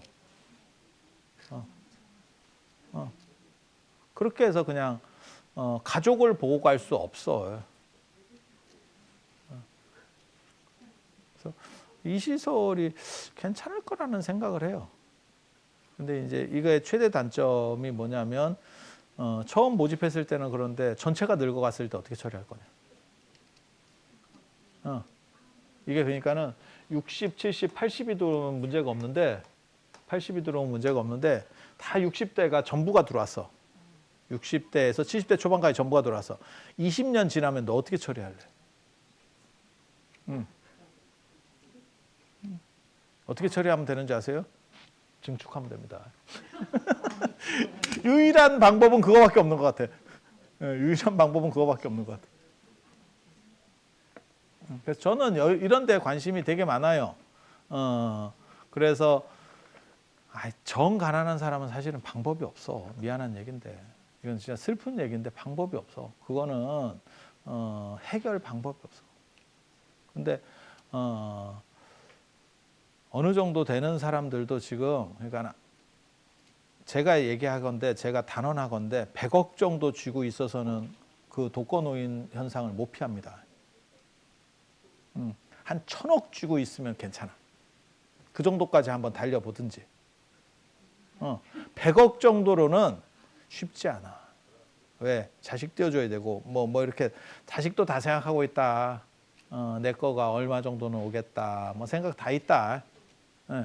내 명의로 됐다고 다 내 자산 아니야. 자식이 다 계산하고 있어. 그래서 내가 그거를 움직이려고 하면 자식이 그거는 안 돼요가 있어. 그래서 몰라. 한 뭐 50억, 100억 정도 있는 사람들은 대비해야 됩니다. 그리고 그 이하 있는 사람들도 어느 정도까지는 들어올 수 있게. 근데 너무 가난한 사람은 사실은 방법이 없어요. 이거 누가 돌릴 거야? 이건 누가 돌릴 거야? 결국 혜택을 보는 사람이 지불하는 수밖에 없어. 복지도 마찬가지예요. 두 종류의 복지가 있는 거지. 하나는 진짜 가난한 사람들을 위해서 정부에서 돈 넣어서 해주는 거. 최저로 움직입니다. 최저로 움직입니다. 가보시면. 그리고 요양원도 마찬가지잖아. 그렇게 최저로 움직이는 요양원도 있고, 그러니까는 거의 무연고에 가난한 사람들을 위한 시설이 있고, 그 다음에 300, 400, 500짜리도 있어요. 한 달에. 요양원 찾아보세요. 제 말이 맞나 틀리나. 있어. 그렇게 가는 거예요. 어쩔 수가 없어. 그리고 가난한 사람에게 맞추면 시설 자체를 돌리지를 못해. 그리고 만족도가 떨어져. 그래서 어느 정도는 중산층에 맞출 수밖에 없고 어떤 방식으로든지 소득이 나도록 해서 그것이 가난한 사람에게 돌아가도록 해야지 가난한 사람을 실질적으로 넣는 거는 쉽지 않아. 그런 부분이 존재합니다. 이거 신혜수 보살님 오늘 안 온 거 아니야? 근데 왜 당신이 이거를 하지? 청주 차장님, 신혜수 보살님. 난 내가 차장 중에서 가장 이미지랑 잘 안 어울렸던 게 이 보살님이야. 차장들이 원래 약간 나대는 쪽의 성향이 있거든. 근데 이 양반은 이 양반 약간 화석과잖아. 약간 그림자 뭐 이런 거. 근데 이거 어떻게 차장을 하지? 뭔가가 있는가 봐. 그러니까 드러나기 전까지 이렇게 잘 감추고 있는 도광냥이 같은 뭔가가 있는가 봐. 그래서 오늘 점심은 우리 신혜수 보살님이 그리고 선유진 보살님이 바나나하고 오렌지하고 참외하고 떡까지 아들내미가 취직이 됐대. 어디에 취직했어? 그래. 못 본 척 하지 말고. 아유, 아들내미 취직도 좋겠다. 어디 됐을까? 듣기도 않는다. 아유, 취직되면 좋겠다. 제가 평생 살면서 제가 제대로 된 직장을 한 번도 못 가죠.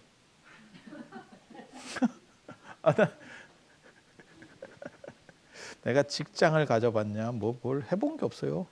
알바 해봤다. 알바 해봤다. 그리고 박진숙님이 비타 500. 나중에 다 발라드려. 어디 계신데? 손 들어봐. 그래? 아유, 우리 뭐라도 하나 줘야겠다. 근데 줄 게 마땅히 없네. 안 줘야겠다. 주려고 했으나 물건이 마땅치 않은 관계로. 여기 있다. 여기. 선유진 보살님하고 박진숙 보살님 하나씩 줘야겠다. 전해주고 요 달마 줘야겠다. 달마. 달마. 이 달마 사람들 되게 좋아하는데 달마 하나씩 줘야겠다.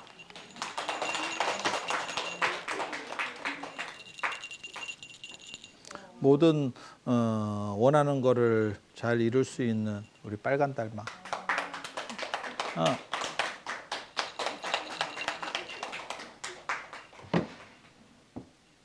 자, 오늘 이상 마치고 다음 주에 뵐 수 있도록 그렇게 하겠습니다. 자, 들어서 감사합니다.